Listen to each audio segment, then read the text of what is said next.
আল্লাহর পয়গম্বর সাল্লাল্লাহু আলাইহি সাল্লাম চিন্তা করতেছেন, হাই হাই, আমার বাড়িতে একজন মেহমান আসছিল, মেহমানের রাত্রে একটু পেটে সমস্যা হয়েছে, সে তো আমাকে বলতে পারে নাই, মেহমানের সঠিকভাবে কদর করতে পারি নাই।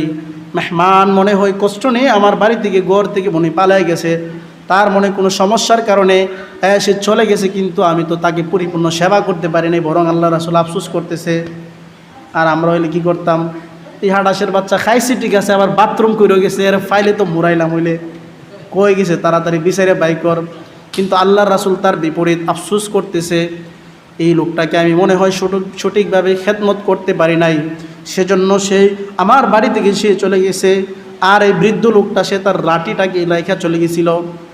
বৃদ্ধ যখন অল্প কিছু সময় গেছে, গিয়ে দেখে হায় হায়, আমি যে লাঠি ভর কইরা আমি চলে যাব আমার গন্তব্যে, আমি তো লাঠি পালাইয়া রাইখা দিয়ে আসি মোহাম্মদের ঘরে, এখন লাঠি আনতে গেলে মনে হয় মায়ের একটা কম পড়বে না, এখন কি লাঠি আনবো নাকি এমনি চলে যাব। বৃদ্ধ চিন্তা করতেছে, লাঠি ছাড়া আমার পক্ষে এই সামনে যাওয়া বড় কষ্টকর হয়ে যাবে, আমি মোহাম্মদ যদি আমাকে মারে তারপরে তার হাতে পায়ে ধরবো, আমি লাঠিটা আমাকে আনতে হবে। এদিক দিয়ে বৃদ্ধ আবার তার রুমের দিকে আসতে চাইতেছেন, আর এদিক দিয়ে আল্লাহর রাসূল আফসোস করতেছেন, হাই হাই, আমি মনে হয় বৃদ্ধর সঠিকভাবে সেবা করতে পারি নাই, খেদমত করতে পারি নাই। বৃদ্ধ মানুষটা কষ্ট পায় আমার বাড়ি থেকে চলে গেছে। আসসালামু আলাইকুম ওয়া রাহমাতুল্লাহি ওয়া বারাকাতুহু। ইন্নাল হামদালিল্লাহি নাহমাদুহু ওয়া নাস্তাঈনুহু ওয়া নাস্তাগফিরুহু ওয়া নু'মিনু বিহি ওয়া নাতাওয়াক্কালু আলাইহি ওয়া ونعوذ بالله من شرور أنفسنا، من يهده الله فلا مضل له ومن يضلله فلا هادي له، ونشهد أن لا إله إلا الله وحده لا شريك له، ونشهد أن سيدنا ومولانا محمدا عبده ورسوله الذي أرسله بالحق بشيرا ونذيرا وداعيا إلى الله بإذنه وسراجا وقمرا منيرا.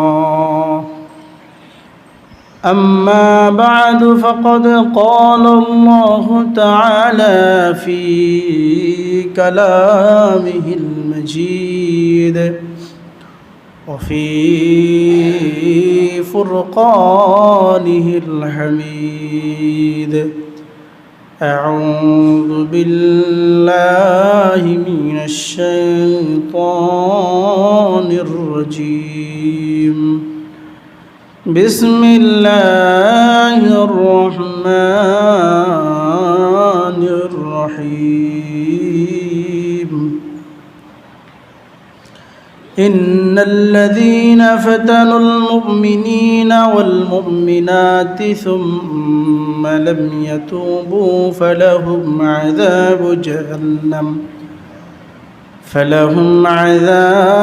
جهنم ولهم عذاب الحريق. إن الذين آمنوا وعملوا الصالحات لهم جنات تجري من تحتها الأنهار، ذلك الفوز الكبير. وقال رسول الله صلى الله عليه وسلم عن أبي يوسف عبد الله بن سلام رضي الله تعالى عنه قال: سمعت رسول الله صلى الله عليه وسلم يقول يا أيها الناس أفشوا السلام وأطعموا الطعام وصيلوا الأرحام وصلى بالناس نئام تدخلوا الجنة بسلام أو كما قال عليه الصلاة والسلام. وقال تعالى في شان حبيبه إن الله وملائكته يصلون على النبي يا أيها الذين آمنوا صلوا عليه وسلموا تسليما. صلى الله على سيدنا ومولانا محمد وعلى آله وأصحابه وسلم. صلى الله على سيدنا ومولانا محمد وعلى آله وأصحابه وسلم. صلى الله على سيدنا ومولانا محمد وعلى آله وأصحابه وسلم. بلغ العلا بكماله كشف الدجى بجماله حسنت جميع خصاله صلوا عليه وآله. محبت ذکر کوئی لا الہ الا اللہ لا الہ لا الہ الا اللہ لا الہ الا اللہ لا الہ الا اللہ لا الہ الا اللہ لا الہ الا اللہ لا الہ الا اللہ لا الہ الا اللہ لا الہ الا اللہ لا الہ الا اللہ لا الہ الا اللہ لا الہ. আসমানের মালিক যে আল্লাহ জমিনের মালিক সে আল্লাহ লা ইলাহা ইল্লাল্লাহ লা ইলাহা ইল্লাল্লাহ লা ইলাহা লা ইলাহা ইল্লাল্লাহ মুহাম্মাদুর রাসূলুল্লাহ সাল্লাল্লাহু আলাইহি ওয়াসাল্লাম। মহান আল্লাহ পাক রব্বুল আলামিনের নিকট লাখো কোটি শুকরিয়া যে আল্লাহ সুবহানাহু ওয়া তাআলা আমাদেরকে জুমার নামাজ আদায় করার জন্য আল্লাহ তাআলার ঘর মসজিদে আসার বসার তৌফিক আনায়াত করেছেন। সেজন্য মহান রব্বে কারীমের নিকট আমরা সকলেই অন্তঃস্থল থেকে একবার শুকরিয়া আদায় করি আলহামদুলিল্লাহ। আল্লাহ তাআলার রহমতের বৃষ্টি আরম্ভ হয়ে গেছে। তো আল্লাহ সুবহানাহু ওয়া তাআলা কখনো গরম কখনো ঠান্ডা, আল্লাহর কাছে এগুলা পরিবর্তন করতে সময় লাগে না। সুবহানাল্লাহ। আল্লাহ সুবহানাহু ওয়া তাআলা ইচ্ছা করলেই মানুষটি জীবিত করতে পারেন, মৃত করতে পারেন। ইচ্ছা করলে মানুষকে ধনীও করতে পারেন, গরিবও বানাইতে পারেন। ইচ্ছা করলে সুস্থ করতে পারেন, অসুস্থ করতে পারেন। আল্লাহ তাআলা ইচ্ছা করলে রৌদ্র আবার কখনো বৃষ্টিও দিতে পারেন। সব কিছুর মালিক কে? আল্লাহ। এই আল্লাহ সুবহানাহু ওয়া তাআলার নামটা যখন বান্দা উচ্চারণ করে জবান দিয়ে আল্লাহ, তখন বান্দার দিল থেকে যখন আল্লাহর নামটা বের হয়, আসমান থেকে মালিক আমাদের প্রতি খুশি হয়ে যান। কেন? সুবহানাল্লাহ। তাহলে মালিকের নাম বান্দা যত বেশি নিবে, মালিক তার প্রতি তত বেশি খুশি হবে। এজন্য আমরা সবাই প্রাণ ভরে বলি আল্লাহ। তো আল্লাহ সুবহানাহু ওয়া তাআলা আমাদেরকে সৃষ্টি করছেন, মানুষ বানাইছেন, মুসলমান বানাইছেন, ঈমানদার বানাইছেন, নামাজি বানানোর জন্য আল্লাহর ঘর মসজিদে আনার তৌফিক দিয়েছেন। এটাও আল্লাহ তাআলার নিয়ামত। আল্লাহ যদি বলতেন তোমাদেরকে শুধু মানুষই বানাইলাম, কিন্তু ঈমানদার যদি না বানাইতেন, তাহলে এই মানুষ হওয়ার কোনো মূল্য আল্লাহর কাছে নেই। একটা কুত্তা বিলের যেমন আল্লাহর কাছে কোনো দাম নাই, ঈমান না থাকলে একটা মানুষেরও কি নাই, কোনো মূল্য নাই। সমস্ত পৃথিবী কাফের বেঈমান দিয়ে ভরা, একজন মুসলমান নাই, আল্লাহকে পৃথিবী আমি এক সেকেন্ডও রাখবো না, পৃথিবী ধ্বংস করে ফেলবো। তাহলে আল্লাহ তাআলা মানুষের দাম বেশি নাকি ঈমানদার মানুষের দাম বেশি? ঈমানদার মানুষের দাম আল্লাহ তাআলার কাছে বেশি। এজন্য শুধু মানুষ হলে চলবে না, শুধু মুসলমান হলেই চলবে না, ঈমান এবং আমলওয়ালা মুসলমান হতে হবে। নামে মুসলমান আছে কিন্তু নামাজের সাথে কোনো সম্পর্ক নাই, নামে মুসলমান রোজার সাথে সম্পর্ক নাই, নামে মুসলমান হজ জাকাতের সাথে কোনো সম্পর্ক নাই, নামে মুসলমান ইসলামের কোনো বিধানের সাথে কোনো সম্পর্ক নাই। একজন হিন্দু যেভাবে নাকি মসজিদের সাথে কোনো সম্পর্ক নাই, ও নামে মুসলমান তারও কোনো মসজিদের সাথে সম্পর্ক নাই, তারা দুজনের মধ্যে কোনো পার্থক্য নাই। এজন্য শুধু নামে মুসলমান হলেও চলবে না, ঈমানওয়ালা মুসলমান, আমলওয়ালা মুসলমান হতে হবে। তো ঈমানওয়ালা এবং আমলওয়ালা মুসলমান হলে কি লাভ হবে?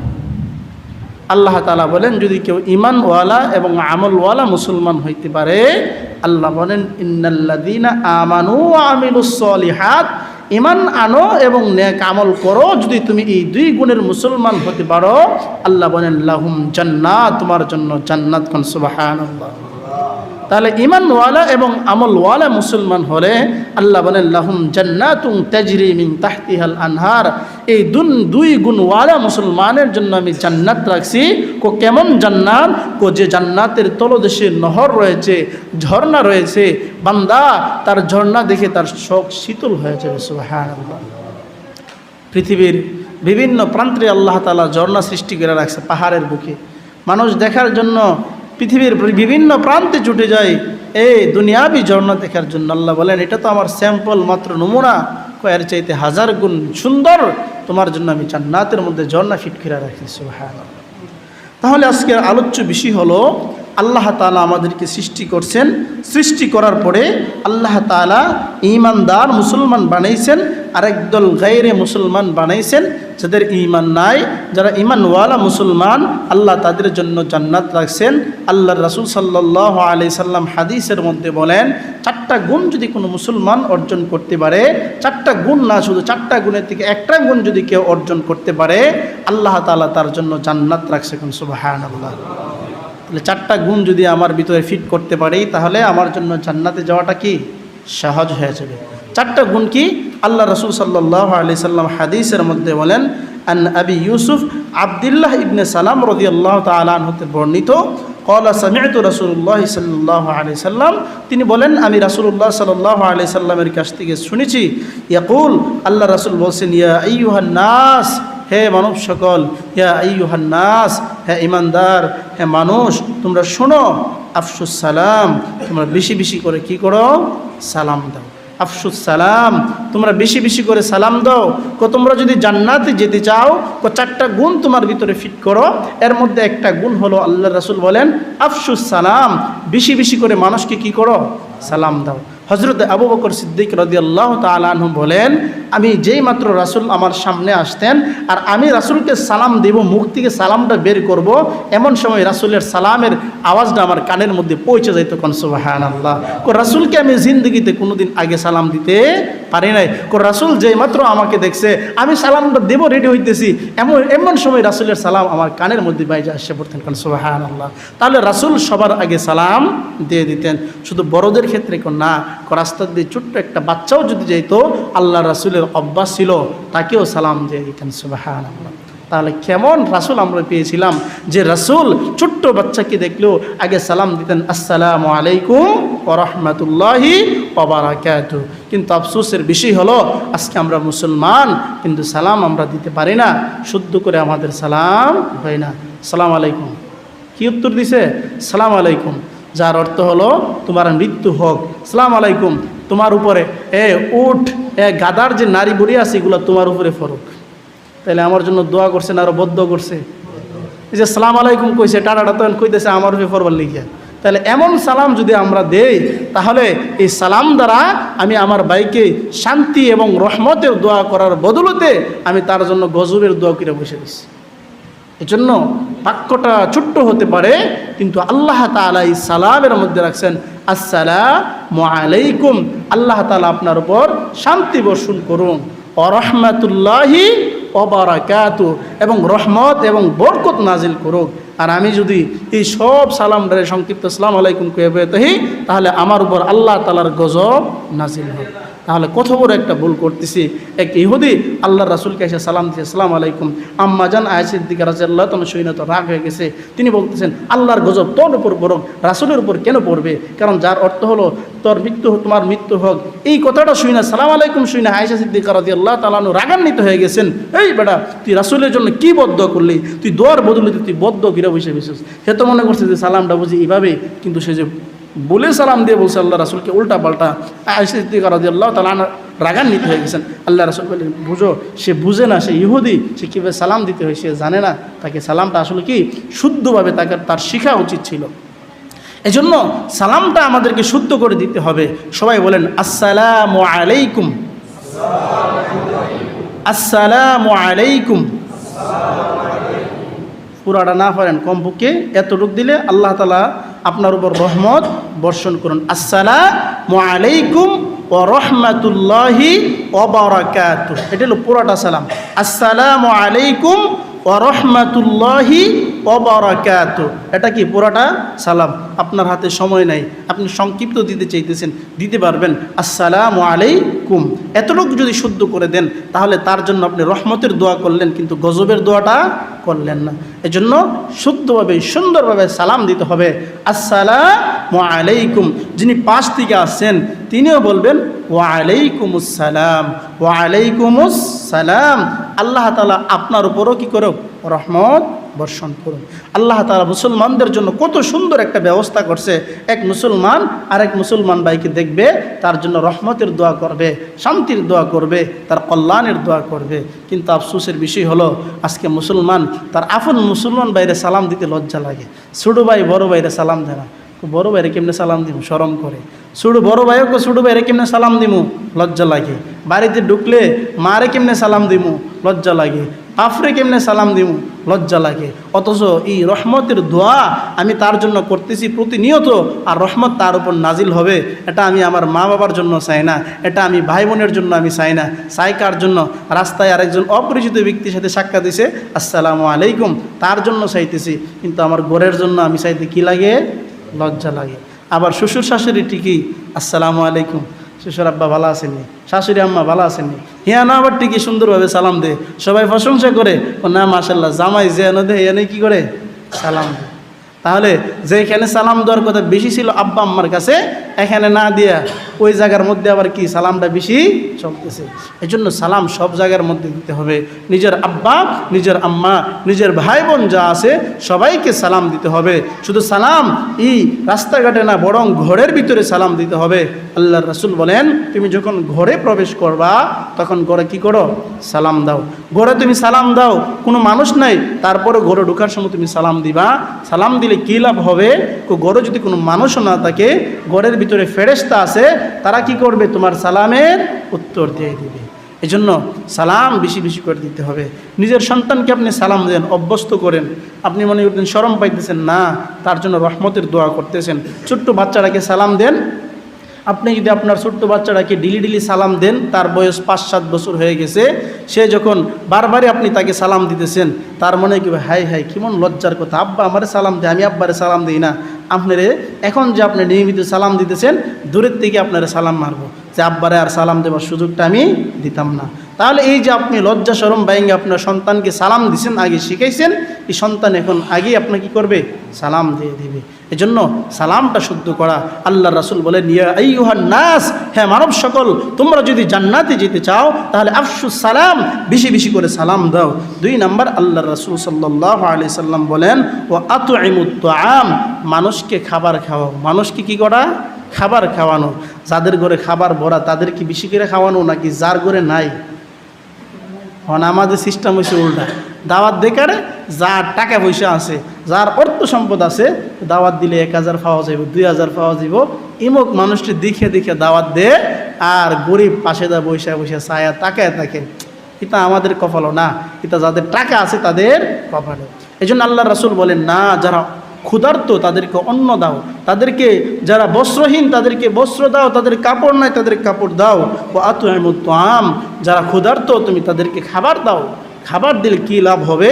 আল্লাহ রাসূল বলেন, তুমি তাকে প্রত্যেকটা লোকমার খাওয়াইতেছো, ক্ষুধার্ত ব্যক্তিকে যে তুমি প্রত্যেক লোকমা খানা খাওয়াইতেছো, তার বিনিময়ে আল্লাহ তাআলা প্রত্যেকটা লোকমা, প্রত্যেকটা দানায় দানায় আল্লাহ তোমার আমল নামায় নেকি লিখে দিবেন। সুবহানাল্লাহ। এজন্য আজকে আমরা তো ক্ষুধার্ত তো দূরের কথা, হ্যাঁ, নিজের প্রতিবেশী যদি না খায় তাকে কোনো খবর রাখি না। আল্লাহ রাসূল বলেন, তুমি হাদিসের মধ্যে আল্লাহ রাসূল বলছেন, তুমি যদি একটা তরকারি নান্দো, তরকারিটা একটু সুস্বাদু হবে, গ্রাণযুক্ত হবে, তাহলে আল্লাহ রাসূল বলেন সেই তরকারির মধ্যে একটু পানি বাড়াইয়া দাও, যেহেতু একটু কি হবে, ঝুল বেশি হবে, তাহলে তুমি তোমার এই ঝুল থেকে পাড়া প্রতিবেশীকে তুমি দিতে পারো। তুমি একা একা নানবা, নান্দার পরে যে গ্রান বাইরেছে, পাড়া প্রতিবেশী বাব্বা হেরি আজকে কত মজা করে খাইবো, কিন্তু তাদেরকে আমাদের কবলে জুটবে? তারা যেন এই কথা না বলতে পারে, অল্প হলেও তাদেরকে ঝুল তাদের বাড়িতে পৌঁছায় দাও। আর যদি মনে করে যে না, তার ঝুল টুল দেওয়ার মতন তোমার হিম্মত শক্তি নাই, তাহলে একটু ডাইকা ডুইকা রাখবা, যাতে গ্রানটা কম বের হয়। বাজার করে আনার সময় ব্যাগটা বড় করে আনছো, তারা দেখলে তো কষ্ট হবে, এবারে ব্যাগ বেরা বাজার আনছে, ব্যাগটাকে একটু লুকায় চোখায় নাও, তারা যেন না দেখে আর তারা যেন আফসোস না করে। কারণ তুমি খোলামেলাভাবে ব্যাগটা নিলা, এতগুলা মাছ আনলা, গুস্ত আনলা, তাদেরকে দেখানোর জন্য, দেখ আমি বাজার করতে পারি, তাদের মনে তুমি কষ্ট দিতেছ। আল্লাহ রাসূল বলেন, না, এটা তোমার জন্য সমীচীন নয়, এটা তোমার জন্য উচিত নয়। তোমার উচিত হলো তার সাথে তুমি কি করা, উত্তম আচরণ করা। এটা হলো মুসলমানের গুণ। আল্লাহ রাসূল সাল্লাল্লাহু আলাইহি সাল্লাম, ওনার বাড়িতে যদি কোনো মেহমান আসতেন, আল্লাহ রাসূল মেহমানকে কোনো সময় কী করতেন না, ফিরিয়ে দিতেন না। আল্লাহ রাসূল নিজে না খাইয়া, নিজের স্ত্রীকে না খাওয়াইয়া, সন্তানদেরকে না খাওয়াইয়া, আল্লাহ রাসূল নিজে মেহমানদেরকে খাওয়াই দিতেন। সুবহানাল্লাহ। এটা হলো আমার রাসূলের আদর্শ ছিল। আল্লাহ রাসূল সাল্লাল্লাহু আলাইহি সাল্লামের বাড়িতে এক ইহুদি আইছে মেহমান হওয়ার জন্য। মুসলমান না, কি না, মুসলমান না, ইহুদি। আমাদের বাড়িতে হিন্দু যদি দেয় কেউ মেহমান, এই বেটা সারাইল না, তুই আমাদের বাড়িতে এসেছিস কিনা, যা তোর জাত ধর্ম আছে কিনা হেয়ানো যা, আমাদের বাড়িতে গেলিয়া। কিন্তু আল্লাহ রাসূলের কাছে ইহুদি আইছে, মুসলমান না। এক ইহুদি বৃদ্ধ মানুষ আসছে, ইয়া রাসূলুল্লাহ, আমি আপনার বাড়িতে মেহমান হমু, আমি ক্ষুধার্ত, আমাকে খানা দেন। আল্লাহ রাসূল তো মুসলমানকে ফেরত দেন না, ইহুদি আছে তাকে আবার ফেরত দিবে। আল্লাহ রাসূল বলছে, ঠিক আছে, নাও, তোমার জন্য আমি খাবারের ব্যবস্থা করতেছি। আল্লাহ রাসূল তার নিজের রুমটাকে সুন্দর করে গুছাইয়া, ইহুদির জন্য পরিষ্কার পরিচ্ছন্নতা কইরা, বিছনা চাদরগুলোকে ঝাড়ো দিয়া বলতেছেন, চাচা আপনি এই রুমে থাকবেন, আপনার জন্য আমি খাবার আনতেছি। আল্লাহ রাসূলের ঘরের খাবার কত সুস্বাদু খাবার, আল্লাহু আকবার, আল্লাহই ভালো জানে। দিনদার যারা আল্লাহওয়ালা মানুষ, তারা তো হালাল পথে চলে, তাদের খাবারও যখন পাক করা হয় তখন সুস্বাদু হয়, কারণ তারা তো পরহেজগার মানুষ, নামাজি মানুষ। যারা দিনদার মানুষ, তারা হালাল পথে চলেও অল্প না আনলেও তার মধ্যে জ্ঞান হয় বেশি, বরকত হয় বেশি। ইহুদি আল্লাহ রাসূলের এই খাবার পাইয়া ইচ্ছা মতো পেট বেড়ে গেছে, এত মজা লাগতেছে মুহাম্মদের ঘরের খাবার। পেট ভরে রাসূলের সকল খাবার মোটামুটি আল্লাহ সাবার করে ফেলছে, মজা লাগছে, খাইছে। আল্লাহ রাসূল সাল্লাল্লাহু আলাইহি সাল্লাম এবার বৃদ্ধাকে বলতেছে, চাচা আপনি এখানে ঘুমান, আপনি রেস্ট নেন। আল্লাহর পয়গম্বর সাল্লাল্লাহু আলাইহি সাল্লাম ইহুদিকে সুন্দর করে বিছানার মধ্যে শোয়াইয়া উপরে চাদরটা দিয়ে ঘুম পাড়াইয়া আল্লাহ রাসূল চলে গেলেন। আল্লাহর পয়গম্বর সাল্লাল্লাহু আলাইহি সাল্লাম নিজ কক্ষে চলে গেলেন স্ত্রীদের কাছে। আল্লাহর পয়গম্বরের অভ্যাস ছিল শেষ রাত্রে ওইটা আল্লাহর রাসূল তাহাজ্জুদের নামাজ পড়তেন। আল্লাহর পয়গম্বর সাল্লাল্লাহু আলাইহি সাল্লাম ইহুদিকে যে ঘরের মধ্যে রেখে আল্লাহ রাসূল চলে গেলেন আরেক রুমে। আল্লাহর রাসূল শেষ রাত্রে তাহাজ্জুদের নামাজ পড়তে ওইটা দেখে ইহুদি ঘরের ভিতরে নাই, চলে গেছে। হায় হায়, ইহুদি কই চলে গেল, বৃদ্ধ লোক কোথায় গেল? গিয়ে দেখেন আল্লাহর রাসূল বৃদ্ধ শুধু এভাবে একা যায় না, বরং আল্লাহর রাসূল সাল্লাল্লাহু আলাইহি সাল্লামের রুমটাকে, খুজরা মুবারকটাকে ইহুদি বাথরুম করে, পায়খানা করে, বিছানাপত্র ভরাইয়া ইহুদি নিজেই চলে পালাইছে, রুম থেকে বের হয়ে চলে গেছে। আল্লাহর পয়গম্বর সাল্লাল্লাহু আলাইহি সাল্লাম চিন্তা করতেছেন, হায় হায়, আমার বাড়িতে একজন মেহমান আসছিল, মেহমানের রাত্রে একটু পেটে সমস্যা হয়েছে, সে তো আমাকে বলতে পারে নাই, মেহমানের সঠিকভাবে কদর করতে পারি নাই। মেহমান মনে হয় কষ্ট নেই, আমার বাড়ি থেকে ঘর থেকে মনে পালাই গেছে, তার মনে কোনো সমস্যার কারণে সে চলে গেছে, কিন্তু আমি তো তাকে পরিপূর্ণ সেবা করতে পারি নাই, বরং আল্লাহ রাসূল আফসোস করতেছে। আর আমরা হইলে কি করতাম, এই হাডাসের বাচ্চা খাইছি ঠিক আছে, আবার বাথরুম করে গেছে, এর ফাইলে তো মুরাইলাম, হইলে কই গেছে তাড়াতাড়ি বিচারে বাই কর। কিন্তু আল্লাহর রাসূল তার বিপরীত আফসোস করতেছে, এই লোকটাকে আমি মনে হয় সঠিকভাবে খেদমত করতে পারি নাই, সেজন্য সে আমার বাড়ি থেকে সে চলে গেছে। আর এই বৃদ্ধ লোকটা সে তার লাঠিটাকে রাইখা চলে গেছিল। বৃদ্ধ যখন অল্প কিছু সময় গেছে, গিয়ে দেখে হায় হায়, আমি যে লাঠি ভোর কইরা আমি চলে যাব আমার গন্তব্যে, আমি তো লাঠি পালাইয়া রাইখা দিয়ে আসি মুহাম্মদের ঘরে, এখন লাঠি আনতে গেলে মনে হয় মায়ের একটা কম পড়বে না, এখন কি লাঠি আনবো নাকি এমনি চলে যাব? বৃদ্ধ চিন্তা করতেছে, লাঠি ছাড়া আমার পক্ষে এই সামনে যাওয়া বড় কষ্টকর হয়ে যাবে, আমি মুহাম্মদ যদি আমাকে মারে তারপরে তার হাতে পায়ে ধরবো, আমি লাঠিটা আমাকে আনতে হবে। এদিক দিয়ে বৃদ্ধ আবার তার রুমের দিকে আসতে চাইতেছেন, আর এদিক দিয়ে আল্লাহর রাসূল আফসোস করতেছেন, হায় হায়, আমি মনে হয় বৃদ্ধর সঠিকভাবে সেবা করতে পারি নাই, খেদমত করতে পারি নাই। বৃদ্ধ মানুষটা কষ্ট পায় আমার বাড়ি থেকে চলে গেছে। আল্লাহর রাসূল নিজ হাতে তার মহিলাগুলোকে পরিষ্কার করতেছে। বৃদ্ধ এবার তাকে দেখতেছেন, যে মানুষটাকে আমি এত কষ্ট দিলাম, রাত্রের বেলা তার সকল খাবার একে খেয়ে ফেললাম, তার বাড়ির বিছানাকে আমি নিজে বাথরুম করে বড়ায় ফেললাম, সে নিজে এটাকে পরিষ্কার করতেছে। এই মানুষটা আবার আফসোসও করতেছে, আমি তার খেদমত সঠিকভাবে করতে পারি নাই। এই মানুষ তো সাধারণ কোনো মানুষ না, যেই মানুষটা নাকি এত মায়া, এত মমতা, এত স্নেহ দিয়ে আমার জন্য আফসোস করতেছে, এই মানুষটা নিশ্চয়ই মানুষ যারা নাকি মনে করতেছে সে নবী, আসলে সে প্রকৃতপক্ষে নবী, নবীওয়ালা গুণ তার ভিতরে আছে। বৃদ্ধ এবার আইসা বলতেছে, মুহাম্মদ, আমি আমার লাঠি রাইখা চলে গেছিলাম, লাঠিটা দাও। আল্লাহর রাসূল বলেন, আপনি কোথায় গেলেন? আপনার জন্য তো আমি টেনশন করতেছি, আফসোস করতেছি, নেন আপনার লাঠি নিয়ে যান এবং আপনাকে আমি পরিষ্কার পরিচ্ছন্নতা করে দিব। এবার বৃদ্ধ বলতেছেন, আমাকে পরিষ্কার পরিচ্ছন্নতা করো, ঠিক আছে, কিন্তু পরিষ্কার পরিচ্ছন্নতা করতে দেরি হবে, কিন্তু আমাকে কালিমা পড়াইয়া মুসলমান বানাইতে দেরি করবা না। সুবহানাল্লাহ। আল্লাহর রাসূলের হাতে কালিমা পড়া বৃদ্ধ বলতেছেন, আমাকে পরিষ্কার পরিচ্ছন্নতা আমি হব ঠিক আছে, কিন্তু পরিষ্কার পরিচ্ছন্নতা হইতে দেরি হবে, আমাকে কালিমা পড়া মুসলমান বানাইতে কিন্তু দেরি করো না। কারণ মুসলমানদের আদর্শ এত সুন্দর, মুসলমানদের আখলাক এত সুন্দর, মুসলমানের নবীর চরিত্র এত সুন্দর, এই সুন্দর চরিত্রবান ব্যক্তি নবী ছাড়া আর কেউ হইতে পারে না। সুবহানাল্লাহ। এই জন্য আল্লাহ রাসূল বলেন, ও আতইমুত তাআম, তোমরা মানুষকে খাবার খাওয়াও, মানুষকে খানা খাওয়াও। কিন্তু আফসোসের বিষয় হলো, আজকে আমরা বড়লোক মানুষকে দেখে দেখে দাওয়াত দেয়, গরিবের কোনো খবর থাকে না।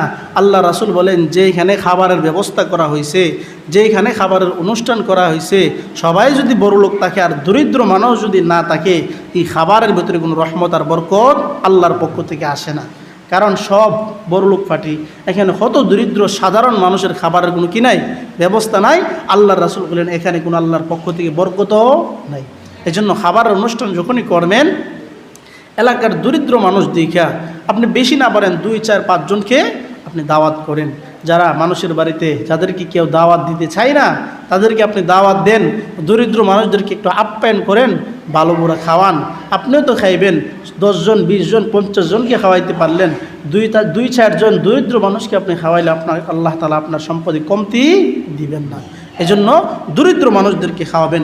আল্লাহ রাসূল বলেন, যদি তোমরা জান্নাতে যেতে চাও, 2 নাম্বার গুণ অর্জন করো, ও আতইমুত তাআম, তোমরা মানুষকে বেশি বেশি করে খাবার খাওয়াও। 3 নাম্বার আল্লাহ রাসূল বলেন, ওয়াসিলুল আরহাম, আত্মীয়তার সম্পর্ককে তোমরা সঠিকভাবে বন্ধনে আবদ্ধ রাখো। আত্মীয়তার সম্পর্ককে আবদ্ধ রাখো, বন্ধনগুলোকে সঠিক রাখো, আত্মীয়তার বন্ধনগুলোকে বিচ্ছিন্ন করিও না। আলহামদুলিল্লাহ, অনেকের বাড়িতে এমন আছে যে এখনো বুড়া হয়ে গেছে গা, এখনো বোন বাগনি, ফুফু হেরা এসব হেরা ভালো লাগে।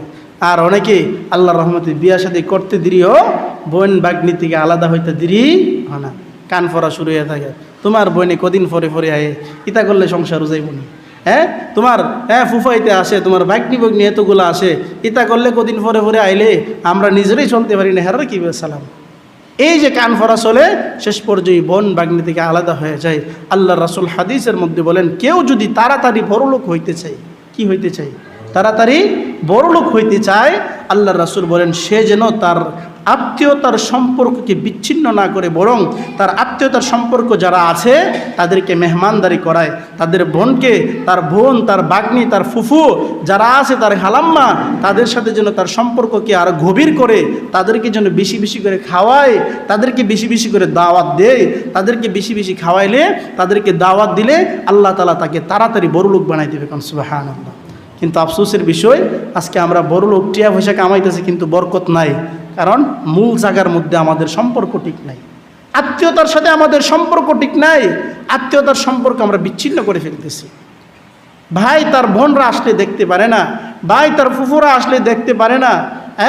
ভাই যখন তার বোনের বাড়িতে আসে, সম্পদ নিবার লিগে আইছে, টাকা পয়সা নিবার লিগে আইছে, আরও তহমত দিয়ে বোন আইছিল যাকে একটু ঘোরাগাড়ি বেড়াইতে, এটার মনে আরো কষ্ট দিয়ে দে, এটা না খায় বাড়ির তারা চলে যায়। তো এই জন্য আল্লাহ রাসূল বলেন, তুমি যদি জান্নাতে যেতে চাও তাহলে আল্লাহ রাসূল বলেন ওয়াসিলুল আরহাম, তুমি তোমার আত্মীয়তার রেহেমের সম্পর্ক যারা আছে তাদের সাথে সম্পর্ক সঠিক রেখো। আল্লাহ রাসূল সাল্লাল্লাহু আলাইহি সাল্লাম হাদিসের মধ্যে বলেন যে ওই ব্যক্তি জান্নাতে প্রবেশ করতে পারবে না যে আত্মীয়তার সম্পর্ককে বিচ্ছিন্ন করে ফেলে। নাউজুবিল্লাহ। আপনি বড় ইবাদত করতেছেন, অনেক আল্লাহওয়ালা, আপনি হজ করেন, বারবার 5 ওয়াক্ত নামাজ পড়েন, যাকাত দেন, অনেক দিনের উপর চলেন, কিন্তু আত্মীয়তার সাথে সম্পর্ক আপনার বিচ্ছিন্ন। আল্লাহ রাসূল বলেন এই হজ নামাজ তোমার কোনো কাজে আসবে না। সময় অনেক চলে গেছে, সম্পর্কে বহু ঘটনা আছে যে আত্মীয়তা সম্পর্ক ছিন্ন করে হজ করতে গেছে, যাওয়ার পরে লাব্বাইক আল্লাহুম্মা লাব্বাইক বলতেছে, কিন্তু কোনো উত্তর পাইতেছে না, মন হজের মধ্যে বসতেছে না। আলেমকে জিজ্ঞাসা করলেন, হজ করতাম আইসি ঠিক আছে, কিন্তু অন্তরে তো কোনো শান্তি পাইতেছি না, আমি যে হজ করতেছি, কাবা করে ঘুরতেছি, মনের ভিতরে অস্থিরতা লাগতেছে, কারণ কি? তখন হুজুরে জিজ্ঞাসা করলেন, আপনার আম্মা আব্বার সাথে সম্পর্ক ভালো নেই? 12 বছর হয়েছে এর সাথে কোনো সম্পর্ক নাই।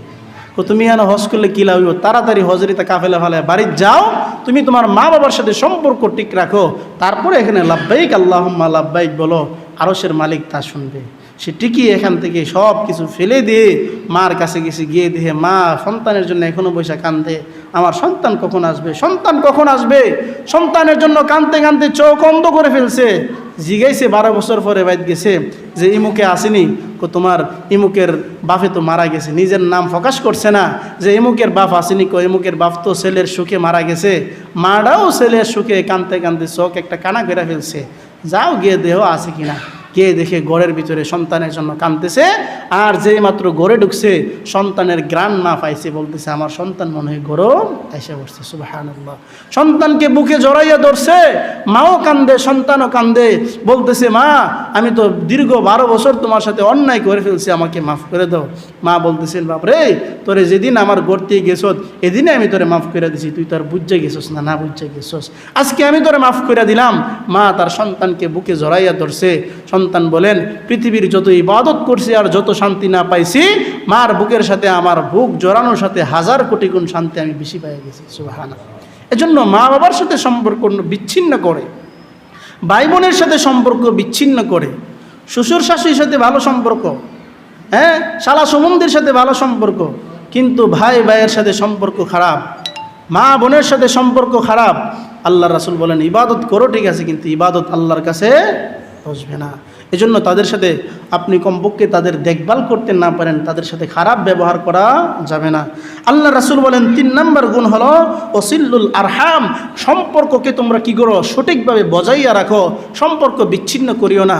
4 নম্বর আল্লাহ রাসূল বলেন যদি তুমি জান্নাতে যাইতে চাও, ওয়াসাল্লা বিন নাসু নিয়ামা, মানুষ যখন ঘুমিয়ে যায় শেষ রাত্রে দাঁড়াইয়া তাহাজ্জুদের নামাজ পড়ো, কোন সুবহানাল্লাহ। শেষ রাত্রে যদি তুমি তাহাজ্জুদের নামাজ পড়তে পারো, আল্লাহ রাসূল সাল্লাল্লাহু আলাইহি সাল্লাম বলেন তাদখুলুল জান্নাতা বিসালাম, তুমি শান্তিতে জান্নাতে প্রবেশ করো, কোন সুবহানাল্লাহ। তুমি যদি জান্নাতে যাইতে চাও, শান্তিতে জান্নাতে যাইতে চাও, 4 নম্বর গুণ হলো শেষ রাত্রে দাঁড়িয়ে যাও। কারণ শেষ রাত্রে দাঁড়ানোটা বড় কঠিন বিষয়। মানুষ যখন ঘুমিয়ে যায়, ঘুম থেকে ওঠা, তাহাজ্জুদের নামাজ পড়া, উজু করা, তারপরে নামাজে দাঁড়ানো, এটা সবার পক্ষে সম্ভব হয় না। যদি আল্লাহকে পেতে চাও, শেষ রাত্রে তাহাজ্জুদে তুমি দাঁড়িয়ে যাও, তাহলে তুমি আল্লাহকে পেয়ে যাইবা। এজন্য আজকে আমরা তাহাজ্জুদ পড়তে রাজি না। আজকে আমরা টেলিভিশন দেখতে দেখতে রাত 12টা, 1টা, 2টা হয়ে যায়। শহরের মানুষ যারা আছে তাদের ঘুমই ধরে রাত 4টার পরে, রাত 4টার পরে ঘুমা, 9টা 10টা বাজে ঘুম থেকে ওঠে। তাহাজ্জুদ পড়ার তাদের সময় হয় না। চোখ দিয়ে গুনাহ করতেছে সারাটা রাত, জিনাহ করতেছে চোখ দিয়ে, কান দিয়ে, জবান দিয়ে, অঙ্গ প্রত্যঙ্গ দিয়ে অপরাধ করতেছে, কিন্তু আল্লাহকে ডাকার শক্তি তার হইতেছে না। যে আল্লাহ জবান দিছে, চোখ দিছে, হাত পা দিছে, সব কিছু দিছে, সে আল্লাহর বিরুদ্ধে সে অঙ্গ প্রত্যঙ্গ দিয়ে সে নাফরমানি করতেছে। এজন্য নাফরমানি একদিন শেষ হয়ে যাবে, সব কিছু স্তব্ধ হয়ে যাবে, থেমে যাবে। আফসোস করবে, হাই হাই, যদি আজকের দিনে আল্লাহকে ডাকতে পারতাম, আজকের দিনে আমি তাহাজ্জুদ পড়তে পারতাম, তাহলে কতই না ভালো লাগতো। আজকে আমরা যারা মসজিদে আছি, আজকে আমরা কতজন আছি এরকম যে তাহাজ্জুদের নামাজ আমাদের পড়া হইতেছে? তাহাজ্জুদ তো দূরের কথা, ফজরের নামাজ আমাদের কয়দিন পড়া হইতেছে? এমন মুসল্লি পাওয়াটা এখানে দুষ্কর হয়ে যাবে। ফজরের নামাজ আমাদের পড়া হইতেছে না। তাহাজ্জুদ তো নফল, ফজরের ফরজ তো আমার জন্য ফরজ হয়ে রয়েছে। ফজরের ফরজ, এই যে রমজান গেছে, আজকে 2 মাসের উপরে হয়ে গেছে, 2 মাস 10 দিন 20 দিন হয়ে গেছে। এই 2 মাস 20 দিনের ভিতরে আমরা কয়দিন ফজরের নামাজটা পড়ছি? আফসোস কিন্তু আমাদের হয় না। কারণ আফসোস হয় না, কারণটা কি জানেন? কারণ এটার প্রতি আমাদের মায়া নাই, মহাব্বত নাই। আপনার সন্তান যদি অসুস্থ থাকে, আপনি যদি কোনো অসুস্থ হলে আমার কী হয়েছে, আমার বাপে অসুস্থ হয়েছে, আমার কী হয়েছে, আমি আমার কাম করুন, তাহলে বোঝা গেল সন্তানের প্রতি তার মায়া মহব্বত নাই, মা বাবার প্রতি তার মায়া মহব্বত নাই। আর যেই মাত্র শুনছে তার সন্তান অসুস্থ, হাসপাতালে আছে, তো চাকরি ছুটি না দিলে চাকরি ছাইরা চলে যাবো। আরে কী হয়েছে? তো আমার সন্তান অসুস্থ, দেখতে হইব। তাহলে চাকরি দিয়ে কি তোমার সন্তানের মায়া বেশি? অবশ্যই মায়া বেশি সন্তানের। চাকরি আরও করতে পারো, কিন্তু সন্তান আমি কই পামু? বেড়া ছুটি লো আর না লো, তাড়াতাড়ি সন্তানকে দেখার জন্য চলে যায়, কারণ সন্তানের প্রতি তার মায়া মহব্বত আছে। ঠিক তদ্রূপভাবে আমার যদি ফজরের প্রতি মায়া থাকতো, কিসের ঘুম আর কিসের কাম, কাজের জন্য তো ঠিকই আজান দিলে আমি তাড়াতাড়ি উঠে যাইতে পারি, কিন্তু ফজরের জন্য আমি তাড়াতাড়ি উঠতে পারি না, কারণ ফজরের প্রতি আমার মায়া মহব্বত নাই।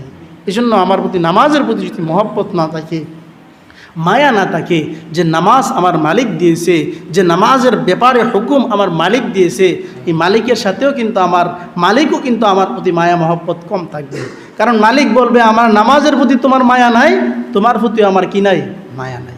এজন্য মালিকের সাথে সম্পর্ক না করে যদি আমরা কবরে চলে যাই, তাহলে কবর আমার জন্য জাহান্নামের গর্ত হিসেবে অপেক্ষা করতেছে।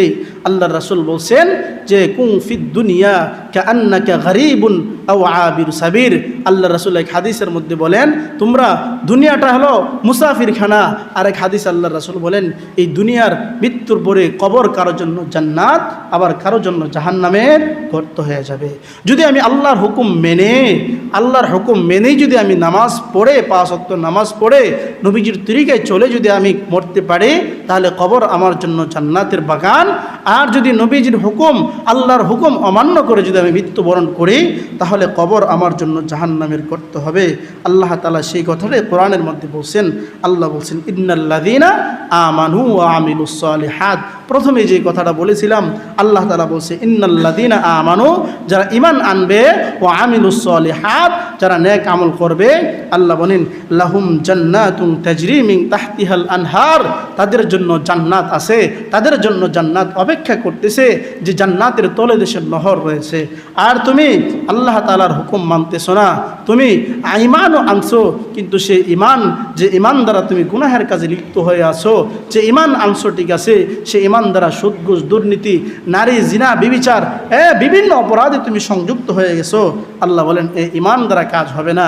সে ইমান লাগবে যে ইমান আমল সলিহাত করতে পারে, যে ইমান নাকি আল্লাহর প্রতি ভয় সৃষ্টি করতে পারে।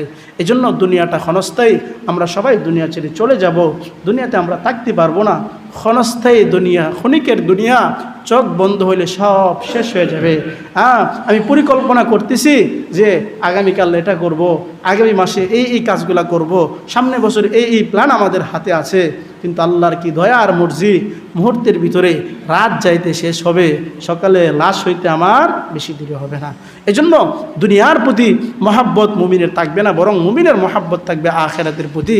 আখিরাতের প্রতি মহাব্বত রেখে, ইমানের প্রতি মহাব্বত রেখে, রাসূলের প্রতি মহাব্বত রেখে, আল্লাহ এবং তার রাসূলের অনুগত্য করে যেন আমরা আমাদের বাকি জিন্দেগি কাটাইতে পারি।